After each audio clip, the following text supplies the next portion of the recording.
Hello everyone, my name is Hamlet Reynoso Vanderhorst. I'm a PhD student at the University of Wolverhampton, and today I'm going to be talking about the application of drones for urban planning development. I hope you enjoy. I would like to give you first a brief introduction about the presentation and some key points regarding the presentation. The field of unmanned aerial system or drones is a field under development based on the regulation and technological readiness in certain applications. Drones are normally utilized by the productivity gained in different tasks for human risk reduction and as a method of data collection. The drone presents significantly improvement and contribution to urban planning, and mostly now during the pandemic, and therefore I would like to illustrate you with a case of study utilizing drones for data collection methods for delimiting our urban community in the Dominican Republic. So first, I'm gonna talk a little bit about the international agenda, the Sustainable Development Goals and Strategies, unmanned aerial system and urban planning, barriers in, in adopting this kind of approach with drones, the methodology, results, and conclusion. The International Agenda of Sustainable Development Goal and Strategies, they are looking to have a planet or countries to live in a more fulfilling way. So the Sustainable Development Goal number 11, called Make City Inclusive, Safe, Resilient, and Sustainable, is an approach that each country they're gonna address in a different way. Looking for the concept of Society 5.0, we see like merging the physical and cyberspace to promote wealth, utilizing scientific and technological innovation can be a suitable approach, um, applying technology for the fourth industrial revolution, as we have drones, Internet of Things, virtual reality, and others. But this approach we're going to be using in the developing country of the Dominican Republic. We make an assessment of the literature utilizing the software BOS Viewer, in which we utilize the Scopus database and identify the intersection points between unmanned aerial system or unmanned aerial vehicle and urban planning, and see the keywords that are mostly come up when we talk in this realm. So as we see in the picture, we can identify that we have reduction, for example, situational awareness, we have rescue, we have search, we have imaging, UAV images, uh, mapping, digital surface model, we have visual database, cost function, urban space, and others.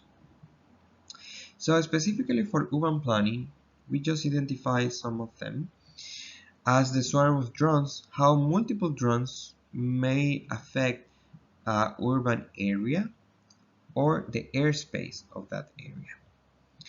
Rapid monitoring and assessment and mapping of natural resources, how we can make more sustainable this kind of approach when we manage our resources and environment, utilizing drones and monitoring them, making cadastral applications, land management, land consolidation, disaster monitoring, as we showed here before, and 3D reconstruction of buildings, like old buildings. So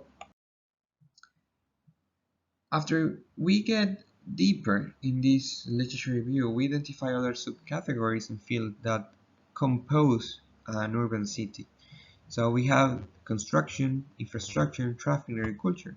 So how drones implemented in construction, infrastructure, traffic, and agriculture can contribute to urban cities. For example, making surveys, inspections, making like a 3D model or progress report utilizing 4D beam that can be hold, for example, like a cyberspace um, version of the process of the building.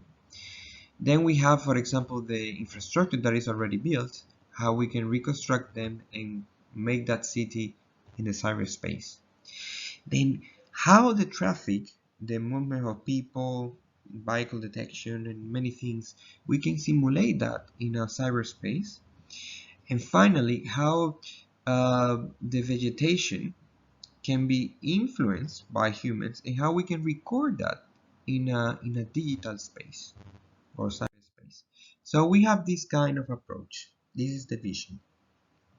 We have all the application of drones together. For example, we make a mapping of all the applications, and based on that application, also others appears. For example, a drone for taxi, how the built environment may change if we have drone for taxi.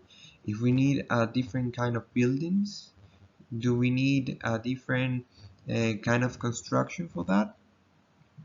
How might be the interaction with the vegetation or with the environment if we have this kind of technology?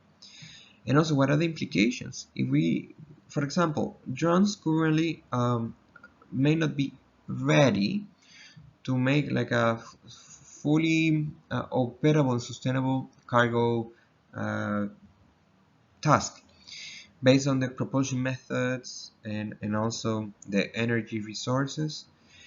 So also the business model for doing that.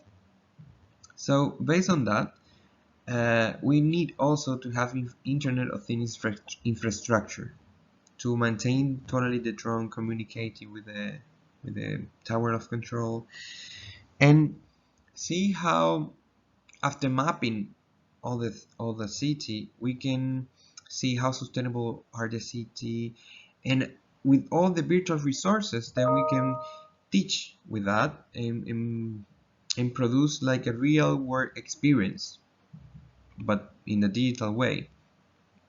But we also gonna need like a cloud computing and other approaches. So as you see here, this is not a digital twin, but it's a representation how all the integration of that kind of technology can allows like this approach to see the interaction uh, of sustainable energy, renewable energy, to the cities and how everything will interact together. But before we get to that point,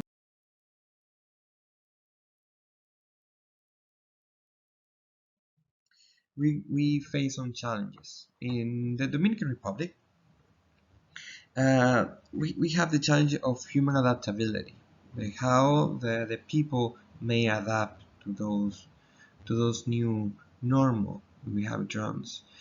So in its previous experience, saying like the people that were scared about drone for flying around their houses because they do not know if they're gonna fall or something else may happen. So it's a social process first, as we see in Society 5.0, and then technological one.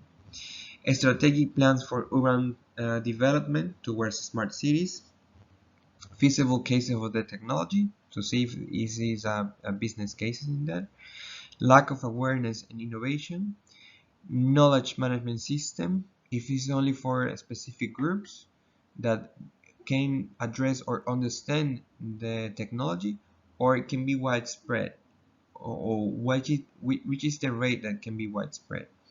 Then, and finally, the improvement in technical workflows.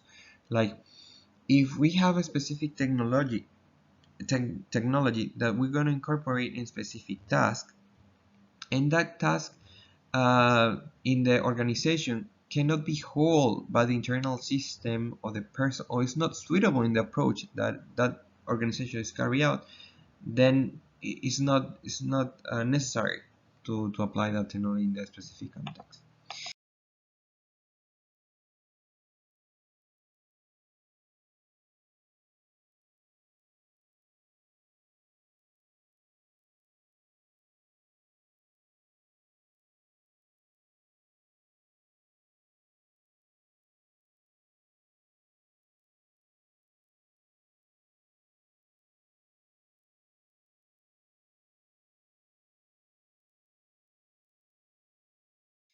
So what we did here is just to make an example to identify the emerging municipality of Los Botados in the Dominican Republic. We recognize what are the council responsibilities, which were municipality delimitation, identify where this community comes and ends, and disaster risk reduction.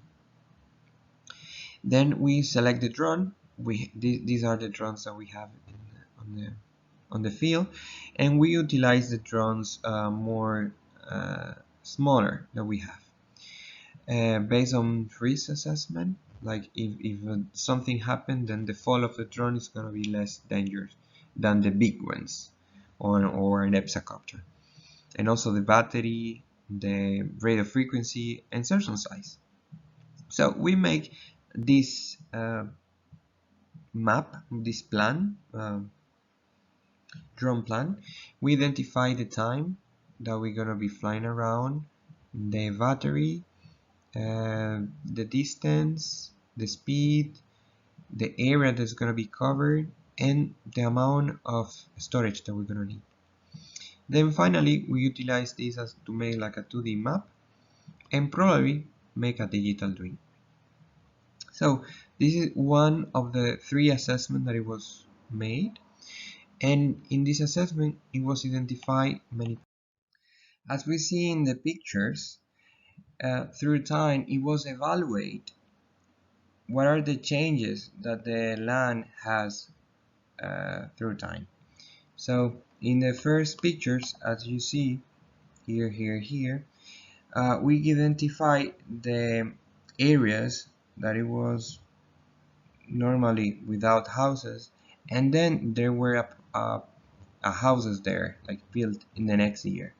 But then based on the challenge of the limitation of Google Maps, cannot be addressed future times. But in this approach, it was identified that that area has a fast growth. In the other pictures, you can see how the use of area that it was mostly for construction, and they were used for agricultural purpose. Then the house or the area still be used for agricultural purpose, but later it was a little bit reubicated or remodeled to utilize for construction again. So illegally housed there were identified also in the process of. So the result, these are all the analysis that it was made, the time analysis, population growth, illegal construction in specific areas, the boundaries of the communities, the flood danger, like here in block 1 we identify that there was some issues or they have a river here that can affect this area of the community.